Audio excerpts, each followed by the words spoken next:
greatest, you can be the best. You can be the King Kong banging on your chest. You can beat the world, you can beat the war. You can talk to God, go banging on his door. You can throw your hands up, you can beat the clock. You can move a mountain, you can break rocks. You can be the master, don't wait for luck. Dedicate yourself and you can find yourself standing in the Hall of Fame. And the world's gonna know your name. And the burn with the proud flame. Oh, and the world's gonna know your name. And you'll be on the wall to the Hall of Fame. From the distance, you can run a mile. You can walk straight to hell with a smile. You can be a hero, you can take the gold. Winning all the records that you never could be broke. But do it for your people, do it for your pride. Never even know if you ever even tried. Do it for your country, do it for your name. Cause there's gonna be a day when you're standing in the Hall of Fame. And the world's gonna know your name. Cause it's born with a price flame. Oh, and the world's gonna know your name. And you'll be on the road to the Hall of Fame. Be a champion.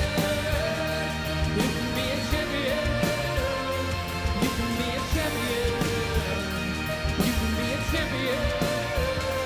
Oh. Be students, be teachers, be politicians, be preachers. Be believers, be leaders, be astronauts, be champions, be truth seekers. Be students, be teachers, be politicians, be preachers. Be believers, be leaders, be astronauts, be champions. Standing in the Hall of Fame. And the world's gonna know your name. Cause it's born with a proud flame.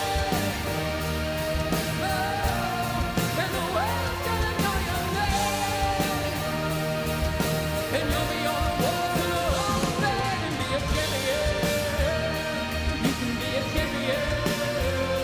You can be a champion. You can be a champion. You can be a champion. You can be a champion. You can be a champion. You can be a champion.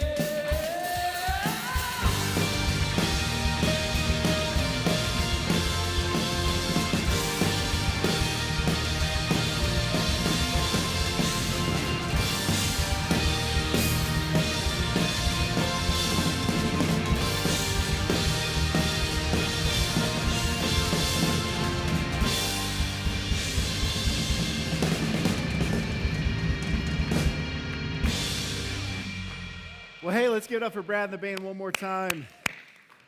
And my name is Chris, one of the pastors here at Crosspoint, and it's so good to have you here with us tonight. We are kicking off a brand new series called Parenting in the 21st Century.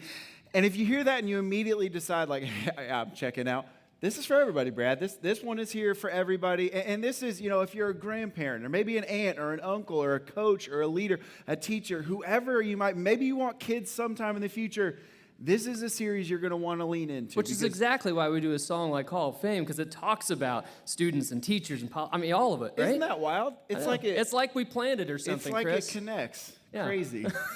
Crazy. We've got some thinkers around here. I don't know if you guys knew that or not. But this series is really for everybody. And so for the next few weeks, we're going to talk about some strategies and really cast some vision for how to lead the next generation really, really well. And let's be honest, for parents in the room, parents watching at home, you probably walked through this a little bit last year where you thought, man, I have no idea what I'm doing. And I didn't homeschool last year. I know a lot of you probably homeschooled. My daughter's 18 months old, so we weren't there yet. But I think we all had these moments. Brad, I'm sure you had these moments in the last year where you thought, man, I have no idea what I'm doing. And so sometimes we need to just watch some other people fail to know that we're not alone. And so Jimmy Fallon did some homeschool fails, and you need to check this out. Watch this.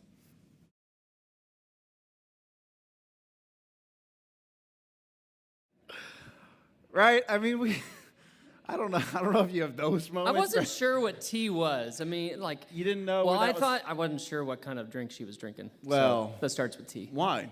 Sure. I was thinking tequila. I was don't thinking know that about too. you. But who knows, right? I mean, who knows? I mean, Especially after all the homeschooling. I mean, yeah. I mean, yeah. What's in the coffee cup, right? Yeah. I mean, I don't know. Sure, it's tea, Mom. And so, you know, we've all been there. But over these next several weeks, we're going to be talking about some strategies and really empowering you to parent well. Whether you're a parent, whether you're a grandparent, wherever you find yourself in the spectrum, this is for you. And so quick shout out to those of you joining us online. So great to have you guys here with us this weekend. To those of you here in the room, just a reminder, masks, they are required at all times while you're here in the venue at Cross Point. And, you know, vaccinations are increasing. Things are looking up, Brad. Things are looking up. We're really excited. And so we're glad to have you here joining us both online and here in person as well. We'd love to hear from you, though. Grab your phone. If you're joining us online, there's a button right there on the side of the stream where you can head to our digital connection card. If you're joining us here in the room, you can grab that phone, open up to the camera app, and take a picture of the QR code right there next to you. That'll take you right to that digital connection card. If you're a partner or regular, kind of know the drill. Fill that out with any information that is new or has changed recently. And if you're a guest with us, man, we're so excited to have you here. Take a moment and just fill that out. Any information you feel comfortable sharing with us, whether it's your name, your address, your email, whatever it might be, we'd love to just connect with you. If you do put your address on that card, we'll send a gift in the mail this week as a way of saying thanks for joining us here at Cross Point. Kids and student experiences for toddlers, pre-K, all the way up through our senior high students are online right now through our family content online. Also, on our YouTube channel. You can subscribe to our YouTube channel. You can find it right there, crosspoint.org/family, and you can find all of that incredible content. It's brand new every single weekend.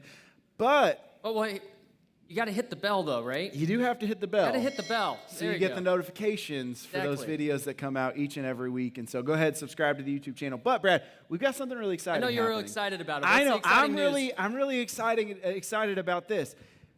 Kids environments in person are opening up next weekend. Woo! Next weekend, in-person student and kids environments.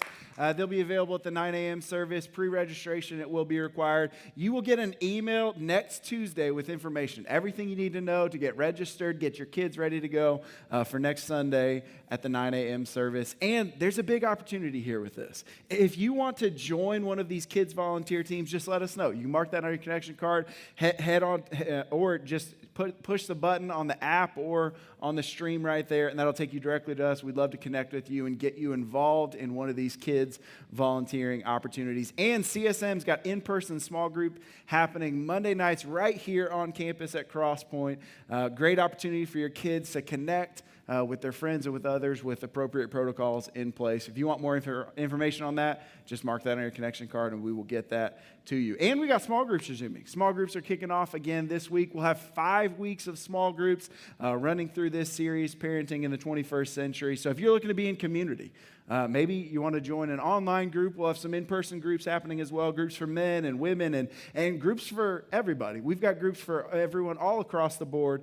You can check those out at crosspointweb.org or mark that on your connection card, and we will get that information to you. We've got a great service for you guys today. You know, this series, like I said, it is really for everybody. It's for broad spectrum all the way across. And so for me personally, Brad, I've got an 18-month-old daughter, and I feel like every day I'm like, I have no idea. She's in the phase now. I'm sure you've been here. I've been there where the 3 answer's times. No. The answer's no. It is no. Always. And I'm like, you don't even know what I'm talking about. You don't even understand me. And yet the answer is no. It gets more complicated as they get older, just so you know. I mean, she's saying new words every week. I'm at a loss. So I personally need this series. If you're a grandparent, aunt, uncle, teacher, coach, leader, whoever you might be, I'm sure you'll enjoy this series as well. We've got a great service for you guys today. And before we dive in, let's stand and let's worship together. Let's do this.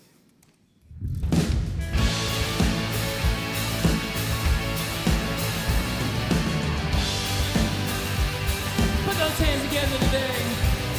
Let's sing together.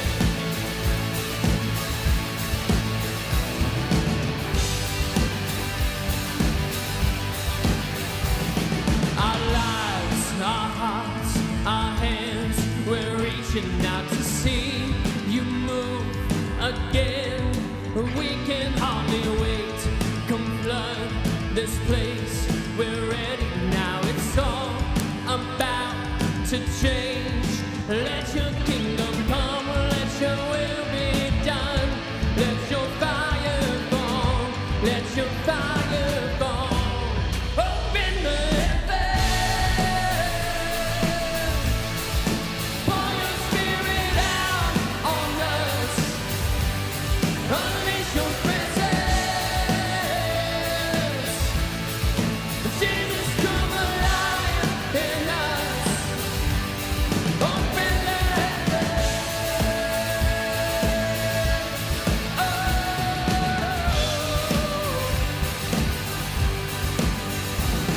This time, this place, it's yours. Unlock the gates and open up the doors. Let your kingdom come, let your will be done.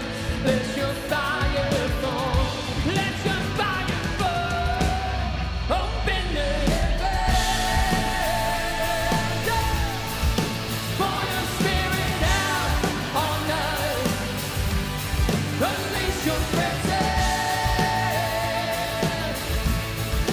Jesus, come alive in us. Open the heavens.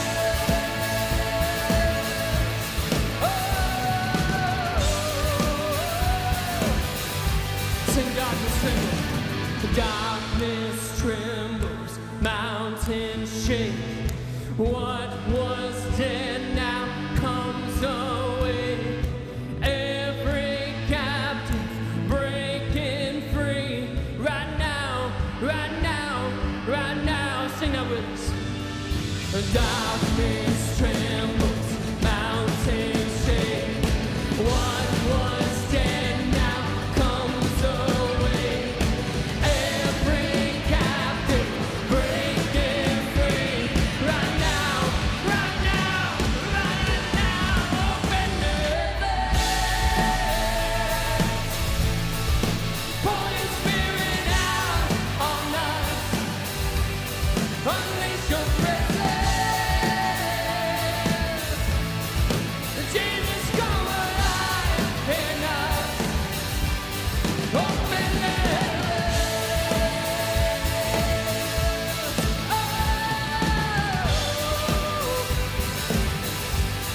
Open the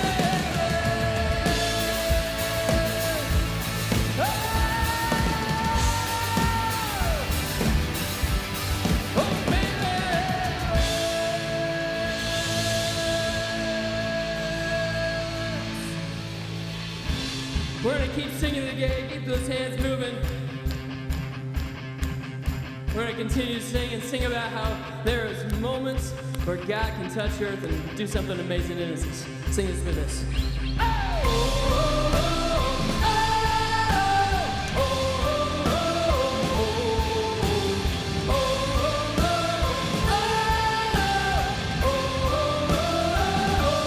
This is the start of something amazing. A moment when heaven touches earth. Here in our hearts, Lord, we are waiting for something with far beyond what we have seen or heard. Let us start the ascension. Let's begin the climb up this holy mountain where your glory shines. Further in, just to be with you again. Let us start the ascent. Oh, oh, oh, oh, oh,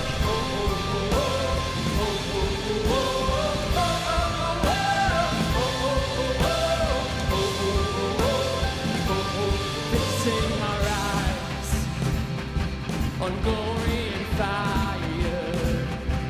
Your name is branded on our hearts. You are the source of all we desire. Nothing can hold us back. We're running to where you are. Let us start the ascension. Let's begin the climb up this holy mountain where your glory shines. Further up, further in, just to be with you again. Let us start the ascent.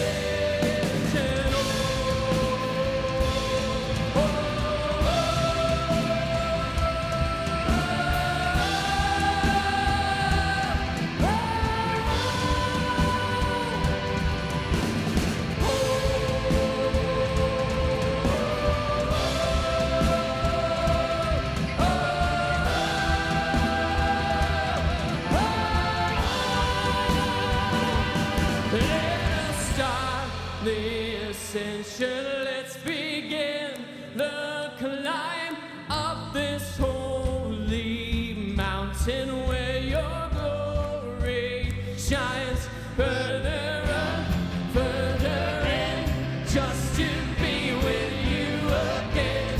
Let us start the ascension. Let's begin the climb up this holy mountain where your glory shines further up, further in, just to be with you again. Let us start the ascension.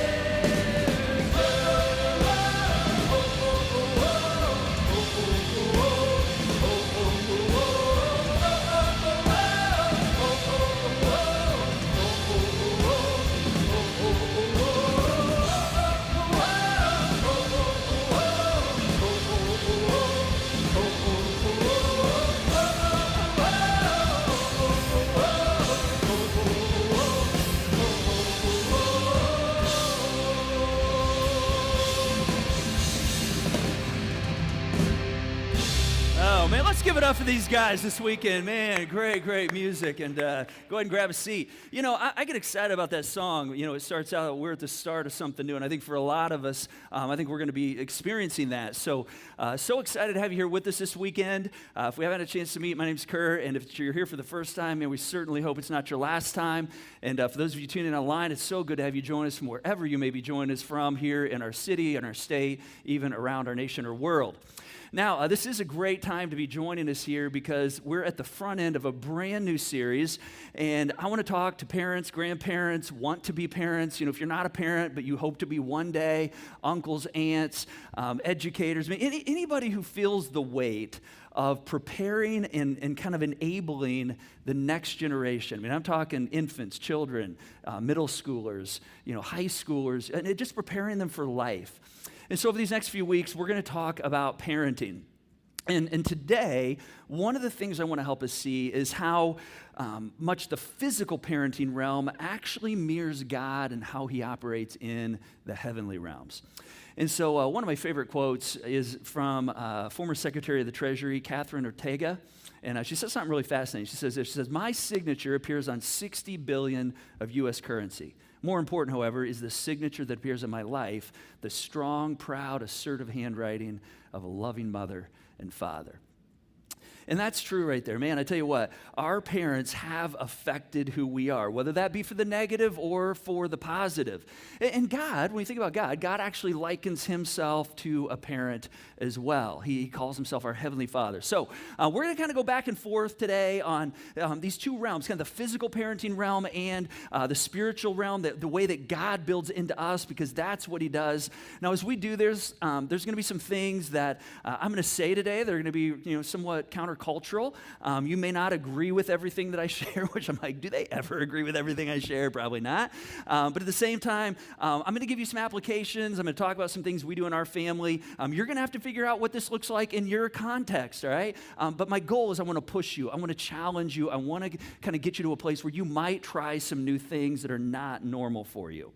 All right? Now, many approaches to parenting. When we think about parenting, and if we're honest, most approaches don't use God as a model for how we parent. I mean, it just doesn't. I mean, we use things like what's most expedient in this moment right here, or we take a look around and say, well, what's socially acceptable around me? What are my friends doing? Okay, I'm going to do that, versus modeling the way that God actually parents us. And one of the things that God does with us, among others, is in his family, he is the most important entity. All right, I mean, the children aren't the most important entity. You're not the most important entity. I'm certainly not the most important entity. He's the most important entity. In fact, the Bible tells us, says, God gets all the glory. And so I don't get any glory, but he gets the glory. And so in our families, I just think so many times we get this backwards. In so many families today, we exalt the kid. I mean, we put the kid as like the centerpiece of the family environment. And so parents, let me just tell you a little secret, all right? If you're a parent, you are the most valuable player in your family, all right? Just so you know, like you are the MVP in your family. And it's important for students and kids to understand this. This family structure, kids need to understand they're a part of this bigger whole, but they are actually a lesser part of the whole.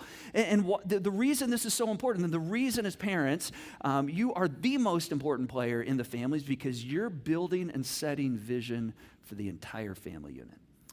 In fact, I want you to think of it like an oxygen mask on an airplane. All right, I mean, if you're on an airplane and you see that mask come down, usually that means you're in trouble, right? The plane's going down. But what do you do with that mask? You take that mask and you put that mask on first, right? Why do you do that? So you can then serve and help all those around you. And so this weekend, I really want to kind of give us some oxygen. I want to kind of enable us to take care of not only our families, but to set a vision for what it means to set a vision that will outlast ourselves with those that we're leading. Now, to kind of unpack this, I want to talk about 4 distinct parenting phases that every parent goes through. These have been so helpful to Julie and I over the last 15 or so years when we first discovered these. I learned these from a pastor, one of my favorite pastors, Brian Tome at Crossroads, Cincinnati. And they're sequential. They're kind of chronological. There's moments where you jump back and forth between the phases, and you kind of have one foot in one phase, one foot in the other phase. And then there's certain phases where, man, there's something that happens and it immediately puts you into the next phase. Most important, all of these phases are reflected or seen in the character of who God is, all right? Because God parents us in these ways. So, you guys ready? Are you guys ready? I'm not convinced, but we're going to do it anyway, all right? Here we go. The first phase you're going to get into when you become a parent is what's called the nurse phase, all right? The nurse phase. And I have props. I mean, I have no shame. Because I want you to remember this, all right? The nurse phase, all right? When you enter into the nurse phase as a parent, this is where you have a little baby or a little guy or girl running around your house, maybe not even running, crawling, and you're feeding them, you're burping them, you're wiping them, all right? And what do nurses do, by the way, at the hospital? I mean, what do they receive? I mean, other than a paycheck every 2 weeks or so, what do they get from the babies that they're serving? Nothing, right? Nada, zero, zilch. Those little babies, don't thank them for all the wiping and cleaning. And I mean, there's nothing that they get. Now, if this is your comfort area, if you just generally are a good caregiver and you like the nursing phase, some of us are really great nurses, then this is going to be comfortable for you. And it's going to be hard for you to move out of this phase to other phases. All right, and it's awesome if you're good at this, but it might be that some of the issues you might be discovering that you have with some of your kids as they get older is when they're 12 years old, they don't want to be nursed anymore. All right, they don't want to be wiped and coddled, and they want to be released for adventure. All right, and so this is actually the hardest phase for me right here. I have 4 kids right now. I have an 18-year-old, almost 19. I have a 17-year-old, a 14-year-old, and an 11-year-old. And when they were all in the nurse phase as a dad, I was engaged, active with them. I'd get up in the middle of the night, and I'd be the one wiping and changing, and, Julie would feed them, and then I'd take them back and change them again, and it was just give. I mean, for them, it was take. They were just constantly receiving. In fact, one time I remember we were at a restaurant and one of our daughters had a blowout while we were in the middle of dinner. So I took her into the men's room and put her on the changing table. And as I was changing her, an older gentleman walked in the restroom and just kind of stood there and watched, which I thought was a bit odd. And then he said something. He said, man, I tell you what, enjoy this while it's here because it's going to be gone before you know it. And you know what I thought? I sure hope it is. This sucks. I hate this. I don't enjoy dinner. I have to get up and go change my daughter, and it's all spewing out. There's a blowout out of the back. I don't enjoy that at all. But you know what? Guess what? He was right. I got older, and I thought, what do you know? That older man, he knew what he was talking about. I wish I would have enjoyed that more. I really do. It's the nursing phase. And God actually nurses you and I as well. In fact, take a look at what David, one of the writers of the Psalms, says about this. He said, but I have calmed and quieted myself, and I'm like a weaned child with its mother. Like a weaned child, I am content. When we look at the Bible, oftentimes God, is usually referred to in the male pronoun. He's a person, he's a personality, but he doesn't have genitalia. God isn't male per se. In this moment right here, he's referred to as a nursing mother. And I never really fully understood this verse. It took me a while to get this verse right here, this idea of I'm like a weaned child with its mother. I've never breastfed. I'm just saying. I've been around people who breastfed, namely my wife and some of our family. And if you've ever been around moms who have breastfed, they will tell you there is a definitive moment where that child is weaned, a definitive break moment. And until that moment comes, that mom is just a feeding station. That's all it is. Every time that baby's with her, it's just like, want, gimme, gimme, gimme. It's rooting, it wants more. Julie would hand me our children. She's like, Curt, I'm not ready to feed them. I can't feed them right now. I need you to take them. All they're doing is want. And so if you've experienced this, you know what this like. It's like they just want what the mother can provide. And at this stage, it's very hard for a baby to be content with their mother when all they want is some nourishment. And so until that child is weaned, they don't really know what it's like to enjoy just being with the mother, all right, to be beside the mother and just be content right there. All right, it'd have this sense of, because it's just like, well, I want, I can't get enough. This is interesting because in a lot of ways, this is like how you and I are with God. I mean, when you think about it. I mean, when we're with God, God nurses us. I mean, when we're broken, he mends our wounds. When we're hurting, when we can't fix things ourselves and, things are kind of out of sorts, God nurses you. But see, we have to be careful because if we're not careful, we'll always just want God to be our nurse. It's just all about us. It's like, okay, what are you going to do next for me, God? Here's what I need. Can you do this? And versus like developing a relationship where it's more than just gimme. And so the nursing phase, it's really interesting. It happens both physically in parenting, but it also happens spiritually. All right, the second phase. And this is one of the ones where, honestly, there's a clear, definitive break, all right? There's a moment where this phase becomes a reality. And so this happens when, 16 and 18 months, 20 months, somewhere along the way where with your little one, you say something to them like, hey, honey, here's what I want you to do, or you need to stop that. And then you hear this word right here. They look at you, and they know what you're saying, and they go, no, no. And as soon as you hear that phrase, that just means you entered the next phase. The next phase is known as the king phase and the queen phase. You become the king and the queen in their life. All right, you put the crown on and you become the authority in their lives. And this is so important. And this is kind of a radical countercultural idea here. I'm going to share it with you anyway, okay? Here's the thing. You actually know more than your kids do. You really do. All right, contrary to what they might tell you. I mean, it might be a newsflash, but you know way more. I'm amazed at how much reasoning I see between parents and 3-year-olds, 4-year-olds, 5-year-olds.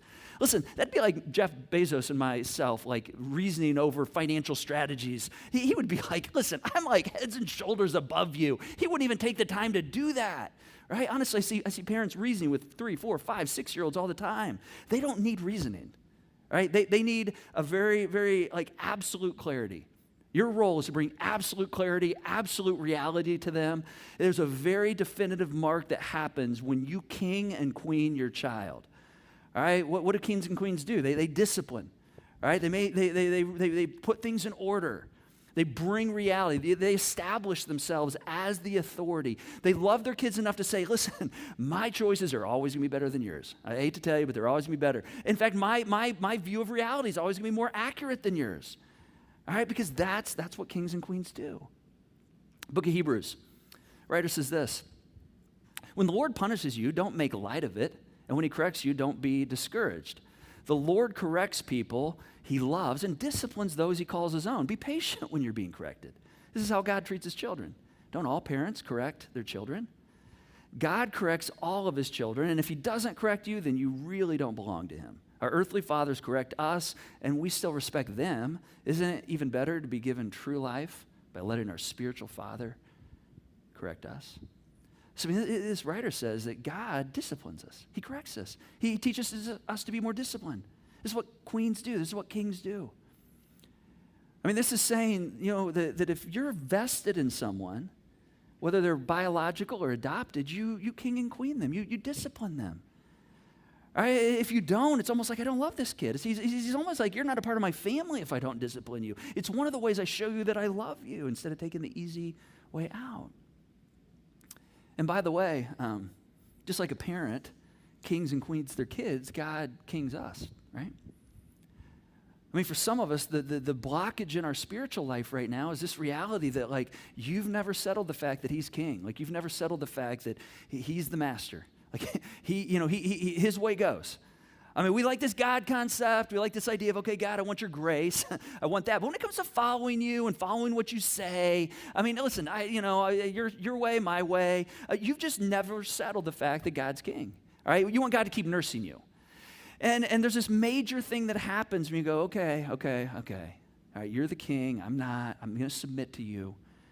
And when I realize that I fall under God, I submit to him. This is where we learn what it means to be disciplined. And I'm going to tell you something. If this doesn't get established in the parental relationship, all right, there is going to be major, major outage. And not only is there going to be major, major outage with you and your child, not only is there going to be major, major outage between them and authority in their life, authority figures, there's going to be major, major outage with them understanding who their Heavenly Father is and ever seeing God as a God who says, hey, I got certain ways for you. I mean, I'm amazed again at how much in the physical realm this mirrors the spiritual realm. We love to talk about the Apostle Paul around here. He writes more than half of the New Testament, these letters to new Christians all around the Mediterranean rim.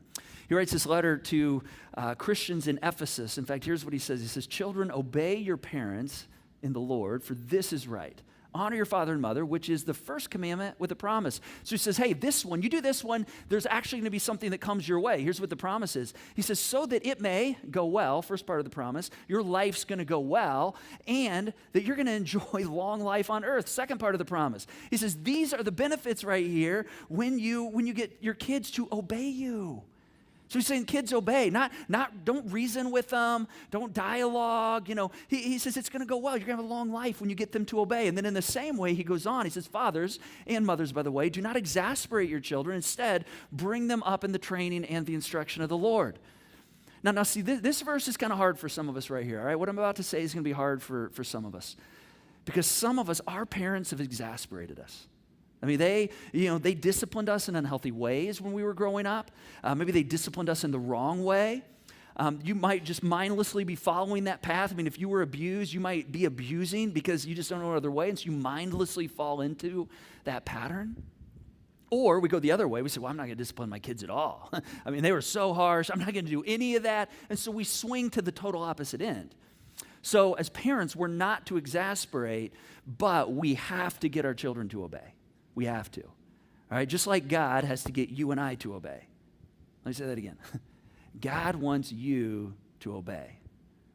All right, otherwise, there's massive blockages in your life. Now, let's do a little application time. I'm going to share some applications with you on this one. You can take my applications. You can ignore them. You can figure out, okay, what does this mean for my family, for my context, for my life? It doesn't matter to me. That the thing is, it needs to work. All right, you need to establish who's the king and who's the queen in your home. You owe it to your children to make sure it works. Now, before we do that, I want to show you a great scene from one of our family's favorite movies. My kids quote this thing ad nauseum. It's called Parental Guidance. It's Billy Crystal, Bette Midler, 7 or 8 years ago. It was released. They're grandparents, and they're called in to watch their daughter's children for a weekend while the parents are out of town. And of course, the parents don't think the grandparents really, are tuned up for this, and the grandparents aren't sure if they're ready for this. And so all kinds of things take place, and moments that are just very good. But a little context. So in this scene I'm going to show you, Billy Crystal, who's Artie, he wakes up this morning right before the scene with permanent face paint all over his face. And so the kids painted his face during the night, and he wakes up, and this doesn't come off. All right. So just a little context, why that's there when you see this scene. So let's take a look at this.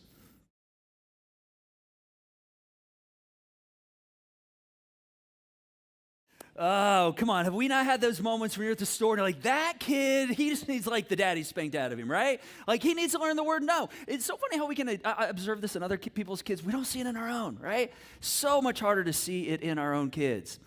Well, I want to talk a little bit about some of the methods that we establish being a king and queen. I mean, in our home, we've used all kinds. We use timeouts. We've used, privileges being taken away. When our kids were younger, we did spanking.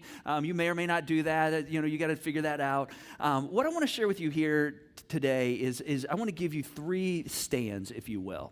And this comes from the Nurtured Heart parenting approach. Julie and I discovered this about 2 years ago. It has changed the way we parent our kids in a positive way. And so I want to share with you these 3 stands and how they tie together, and this is so critical. And these aren't like, here's how to. This is more the mentality behind how we establish being king and queen. Now, stand 1 is this idea of absolute no. Absolute no, meaning no to negativity. I refuse to participate in negative energy when I see something that's unwanted behavior. Now, think about this. You know, you might be around kids all day long, and they may be in neutral behavior. They may even be doing the right thing, and that goes unacknowledged the entire day. But about the moment that they start pushing the boundaries, all of a sudden we're on them like lightning, right? I mean, we like jump in. It's like we're wired that the moment that they start pushing the boundaries, we bring the negative energy. And we have to resist this. This is the absolute no. It's the first stand. Now, let me be really, really, really clear. Right, this is not ignoring bad behavior. Right? This is not ignoring. It's just saying, I'm not going to bring negative energy when I see the bad behavior. Now, the second stand is absolute yes. All right? And this is yes to experiences of success. I'm going to relentlessly energize experiences of success. When I see my child, or I see my grandchild, or someone I've overseen, when I see them begin to turn and do the right thing, I'm going to celebrate that. I'm going to recognize that moment. Think of it like a baby beginning to take their first steps. I mean, if you've ever watched a baby learn to take their first steps, it's like as they begin to take that first step, I mean, what are you doing? You're not standing there going, oh my gosh, don't do that. Put your foot this way. I mean, you're not doing that at all, right? I mean, you see them taking their first step, and you're just like, oh my gosh, she's walking. He's walking. Look at her go. I mean, they haven't even taken a step yet. You're celebrating that they're just starting into the motion. They may not even take a whole step, and you're clapping. This is celebrating. This is an absolute yes at the moment we see the success begin.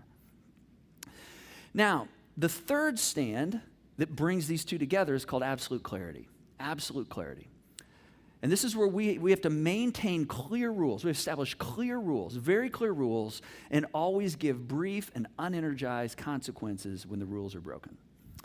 Now, this is where something called video game theory comes into play right here. All right, we can learn a lot from video game theory. Now, I don't know if you've ever noticed, kids, like they have a hard time staying focused on homework for like 10 minutes, but you put them in front of a video game for like 2 hours, they never lose focus. Why is that? Well, it's because the energy in video games is right side up. In video games, incentives are strong and predictable. I mean, they know if I reach a certain thing, man, there's going to be incentives, and they're meaningful, and I know they're coming. But at the same time, video games, they deliver very clear consequences the moment that the rule is broken, right? I mean, you don't negotiate with a video game. You don't stand there, when you stepped out of bounds and go, oh gosh, can I have a little more time? Can I try it again? I barely touched out of bounds. No, the moment you hit the pixel that's part of out of bounds, what's the game do? It's like da-na-na-na, right? Like you just lost your life. Like you lost a player right there, and the consequence is delivered. You're out of lives. But then almost seamlessly, the child's back in the game right away. It's amazing. And not only they're back in the game, but they're inspired more than ever to not break the rules the next time. It's almost like, oh, I learned something. I'm going to try this again. Now, what does this look like? So we have a rule in our home that there's no cell phones in the bedrooms. With our kids' ages, we're like, cell phones shouldn't be in the bedrooms. You shouldn't sleep with your cell phones. And so phones are to be charged on the charging station in our kitchen down away from bedrooms. And the consequence is, hey, if you do that, you lose it for a couple hours. I mean, it's just a clear consequence. Everybody knows what it is. And so, I don't know, a few months ago, after dinner, I noticed one of our daughters, I went up to her room, and I noticed her phone was charging next to her bed on her nightstand. Now, old Curt, previous to understanding this, would have been like, oh my gosh, you knew the rules and you broke. I would have immediately brought the negative energy. But instead, I'm like, oh my word, honey, I'm so sorry. You know what the rules are, and you know that there's going to be a consequence for this. And immediately, she becomes belligerent. She's like, no, you're not taking my phone away. I'm not losing my phone. I need my phone. Now previous Curt would have engaged, be like, oh, you want to do that? All right, I'm the dad. You're the kid. If you want to power up, let's do that. Again, I got to resist this. All right? I got to resist this. So she's like, you're not taking this away. I said, listen, you know what the consequences are. I need you to go put it on the charging stand. And because I don't need to bring energy, we've already had absolute clarity. We know what the rules are, and there's a direct consequence when they're broken. And so she's fighting me. She's like, oh, you're not taking it. As she's walking out her room. Now, previously, I would have been like, you don't leave me. You stand in front of me when I'm talking to you. But I'm watching her. She's starting to walk down the hallway to the stairs. And all of a sudden, the moment I notice, I'm like, oh my gosh, she's doing what I want her to do, even though she's fighting me. She's like, Dad, you're not taking this away. I'm like, oh my gosh, look at you. I know this is so hard for you, but look at you being responsible right here. And she's snarking at me. She's like, don't talk to me like that, you know. But she's still going down the stairs and all the way down to the station, and she plugs it in and charges it. And she's still snarking at me afterwards. And then I'm like, oh my gosh, look at you. Look at you. I know that had to be so hard, but this is showing me you want to do the right thing. I'm lifting out the success, the absolute yes, resisting the absolute no, giving negative energy. And I can do this because we've had absolute clarity. And then, lose her phone for the night, we go to bed, next day, it's reset. She's back in the game. Now, previous Curt, before I kind of understood this, I would have been like, you just lost your phone for 10 years. You're getting that back when you're 22, all right? When you're 22, and then like 3 hours later, I've been like, oh, crap. I need her to have her phone in like 3 hours. She's got to go to practice. It's the whole reason she has it, so she can call me when I got to pick her up. And then I break the punishment because I overextended the punishment out of anger. Now, here's the cool thing. So the next night, we're eating dinner, hanging out as a family, starting to unwind. She comes over to me and says, hey, Dad, I don't know if you saw, but I put my phone on this charging stand tonight. Just want to make sure you knew that it was there. Like, who took my daughter? Where is she? What avatar took over her body right here? But see, she got back in the game, and then she wanted to even do better at keeping the rules and wanted me to notice. Now, she may break them again the next day, but it's a new day. This is part of the establishing of the king and queen. It's learning to make miracles out of molecules instead of mountains out of molehills. And I'm telling you, if you don't learn, whatever that looks like for you, to king and queen your kids, they will not only have an outage with you, an outage with authority, they'll have an outage with God. In fact, some of us, we have an outage with God right now.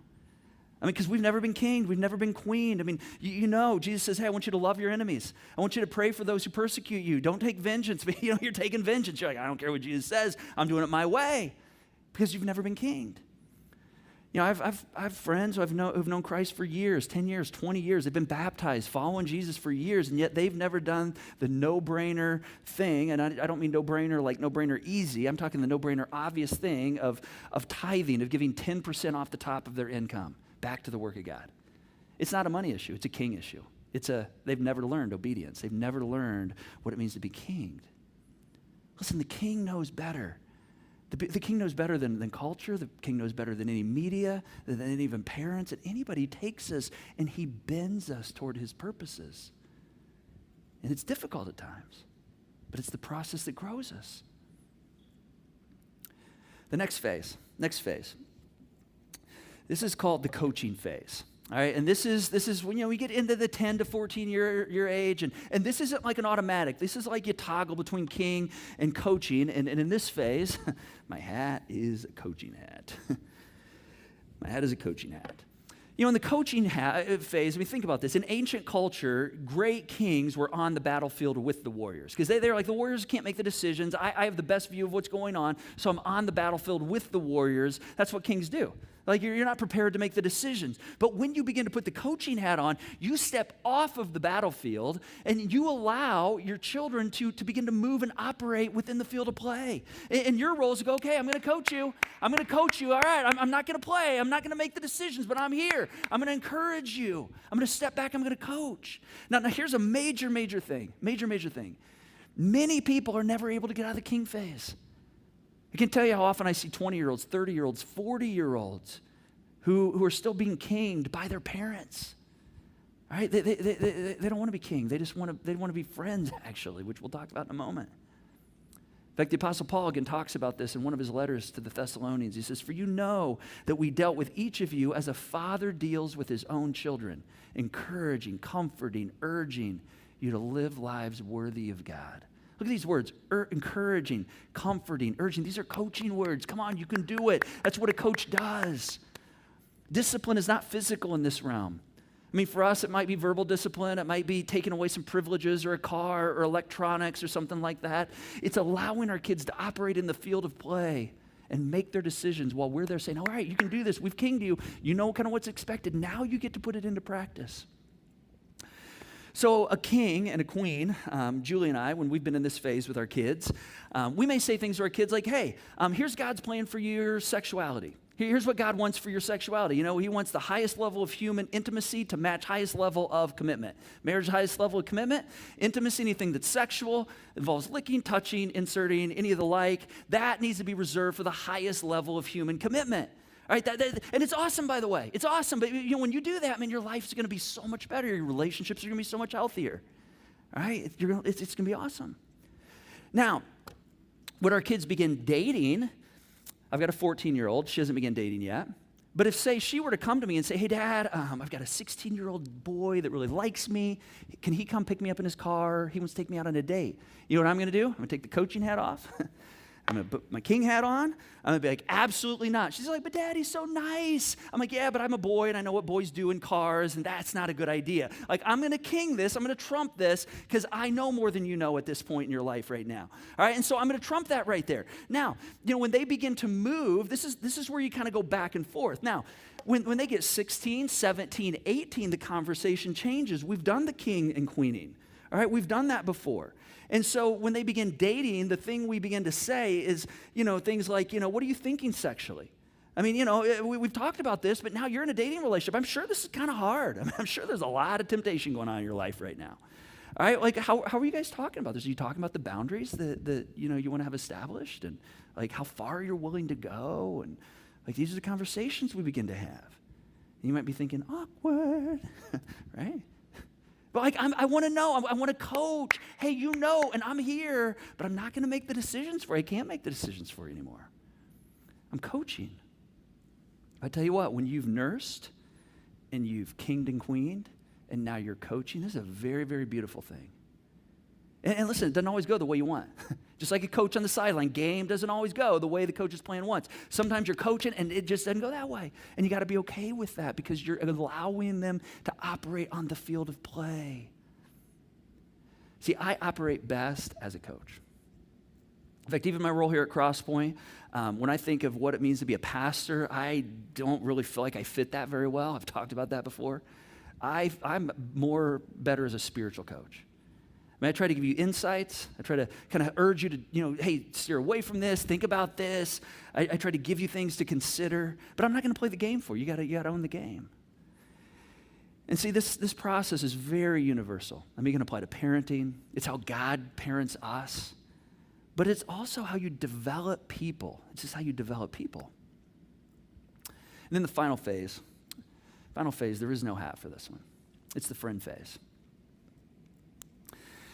And this is, 18 to 24, 25, maybe even higher. I mean, this is, again, a slow transition. This is where you're a friend to your child, where all of a sudden there appear. In fact, Jesus, he talks about this. He's a king, by the way, but he gives us his aspiration on this.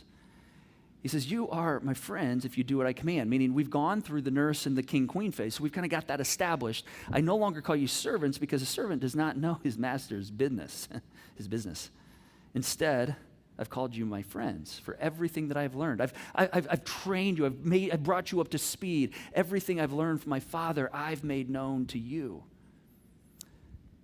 And so he says, I've called you friends, meaning the king, he understands that not everybody sees everything that he sees. But as I nurse and as I king, queen, and establish some of the rights and the wrongs and do this but not that, as I establish these things and I bring reality, and then I begin to coach you and let you be on the field of play, you begin to see what the kingdom of God is like, and you begin to operate within it. And so now what you do there, I'm like, man, you're a friend, you're a partner in what we're doing and moving the kingdom forward. And so here's what's unique. He's still Lord. I mean, he's still king. But he nurses us at times. He steps in and coaches us at times. I mean, there's times where, we're like, why does he let me go through difficult things? Well, because he wants to strengthen you. He's giving you an opportunity to operate on the field of play and try to grow through the experience. A couple years ago, I coached a 5th, 6th grade basketball team with my son, Matt, and we had another coach by the name of Derek. And Derek's become a really good friend, started coming here to Crosspoint, was in our small group this past fall. And we were coaching our daughters, and I was a head coach. Derek and Matt were assistants. My son was 14 at the time. Matt was 14. And the unique thing about Matt is Matt knows the game of basketball really well. Like probably better than I do. But his confidence was probably a little lesser than what his knowledge was. And so there was one weekend midway through the season where I was away for the weekend. And so I said to Derek, hey, Derek, I'm going to be away. Matt's here. Will you coach? And Matt will be here to assist. Can you guys take the reins for this weekend? Derek looked at me and said, I'll be here. I'll be the assistant, but Matt's going to be the head coach. And I looked at Matt, and he kind of got big eyes. But he's like, all right, I'll do it. So he got his plan together and the rotations together and the game plan together, all of that. And I wasn't there. I didn't check in. I didn't, text in, hey, how's it going? Trying to coach from the sidelines. I just let him do it. I'll tell you what, when I came back that weekend, in front of the next week, it's like Matt grew 6 inches just in that weekend. The confidence is amazing. Why'd he grow? Because there was a coach that put courage into him, that elevated his game. Why as his dad do I get so excited about his game being elevated? It's because I want him to get to my level. I don't want to be over him my whole life. I want to get him up to my level. I'm telling you something. There are grown kids in their 30s and 40s and 50s that don't want to be coached anymore by their parents. They just want to be friended. They don't want to get on the phone and hear career advice. Or, oh, you're still playing games all weekend. You're gaming all weekend. It's probably why you don't have a wife or a husband. I mean, they don't want to hear. They don't want to hear. They want to be friended. I have one friend who every time they go home, as a grown adult, every time they go home, it's like their parents treat them like they're 10 again. Guess what? They never want to go home. Never. And so if you have grown kids, how do I know if I'm friending them? Here's a good question you ought to ask. If you have grown kids, do I talk to my grown child the way I would to my best friend? Yeah, just ask that. Do I talk to my grown children the way I would to my best friend? I mean, meaning like if we're at a family wedding and my grown adult kid ends up, having too much to drink, ends up drunk, do I go and scold him? And how could you do this? I've taught you. I told you not. Do you king and queen him, or do you go over and be like you would your best friend and go, oh my gosh, are you okay? I'm concerned about you. What's going on? I mean, did you just have too much? Is there other stuff going on? Like, what can I do? Like, if you step in, all right? Here's a good filter. If I wouldn't say it to my friend who's 40, my best friend who's 40, then I probably shouldn't say it to my adult son or daughter. See, this is where God wants to pull us. He wants to pull us where we're closer to him, closer in awareness, closer in understanding, and closer in maturity. And ultimately, this is where we find lifelong friendship. When we go through all of these phases. And you can't become a friend when you're 14, with a 14-year-old. You got to wait till you go through the process. So, I want to give you a couple walkouts this weekend. What can we do? What are some things we can think about? These are in your app. They're on your connection card. You can hit the stream if you want to open up the connection card if you didn't fill it out earlier. But I want to encourage you to just think, what's one thing I'm going to do as a result of this weekend? If you're actively parenting, if you're actively engaged or you have adult kids, then I want you to think about this week. I want you to think about these 4 phases. I want you to talk about it. If you have a partner or a spouse, talk about it with them. All right? You might argue about it this weekend. That's all right, because in that you're going to get clarity. And then secondly, as we've shared, next weekend we open in-person kids environments. So excited for this, to welcome kids back into the building. But if you're looking for an opportunity to be a part of volunteering, serving, we would love to welcome you onto one of those teams to help us expand our kids environments. So you can mark that on your connection card. You can tell us, let us know, and we will get you connected to one of those teams. Talk about a great way to build and coach and inspire the next generation. So if you want to do that, let us know. We'll get you plugged in.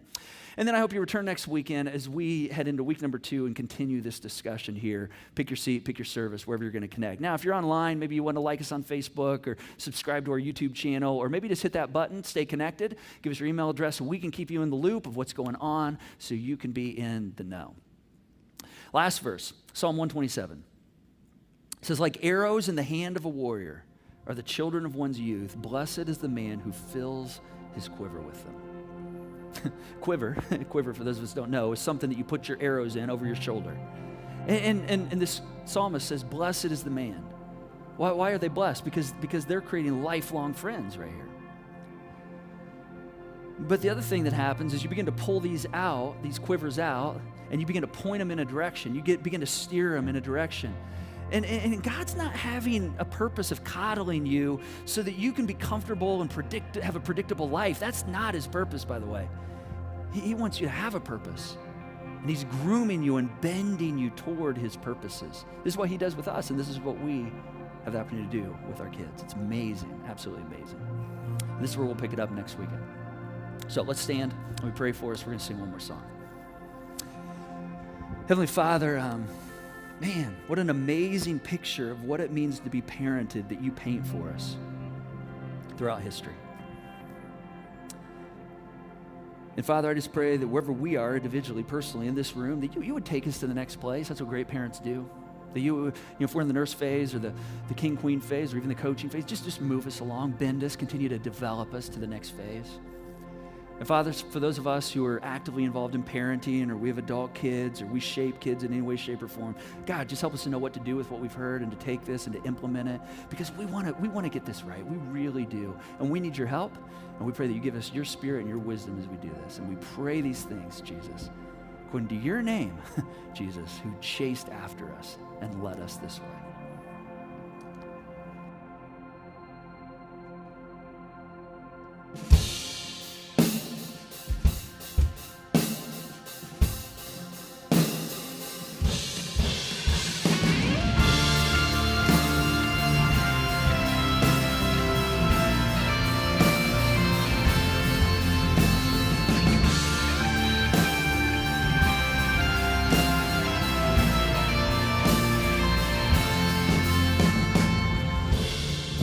Spoke a word, you were singing over me.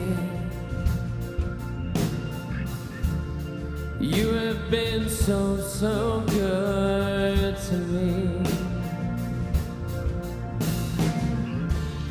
When I took a breath, you breathed your life in me. You have been so, so kind to me.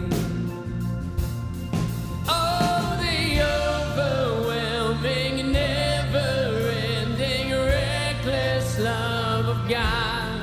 Oh, it chases me down, fights till I'm found, leaves the 99. I couldn't earn it, I don't deserve it, still you give yourself away.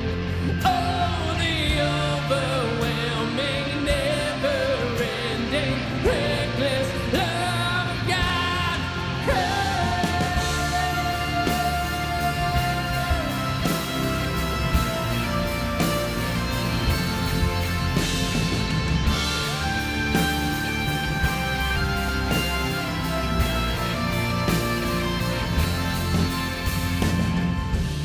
When I was your foe, still your love fought for me. You have been so, so good to me. When I felt no word, you paid it all for me. You have been so, so kind to me. Oh, the overwhelming, never-ending, reckless love of God. Oh, it chases me down, fights till I'm found, bleeds the 99. I couldn't earn it, I don't deserve it, still you gave yourself away. Oh, the overwhelming, never-ending, reckless love of God.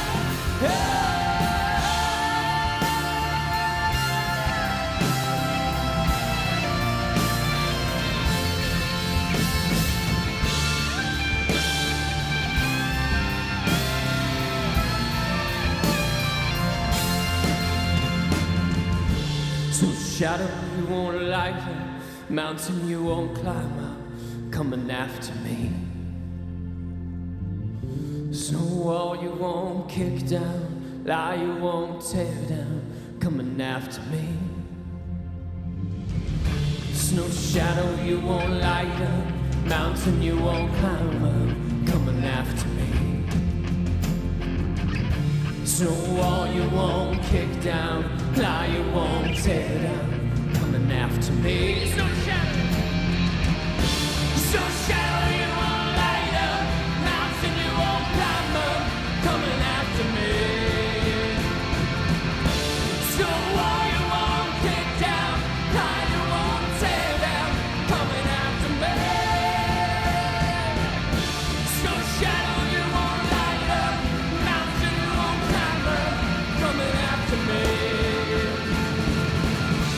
So wall you won't kick down, lie you won't tear down, coming after me. The overwhelming, never-ending greatness of a God. Oh, it chases me down, fires till I'm found, plays the 99. I couldn't earn it, I don't deserve it, still you give yourself away. Oh, the overwhelming, never-ending greatness of a God.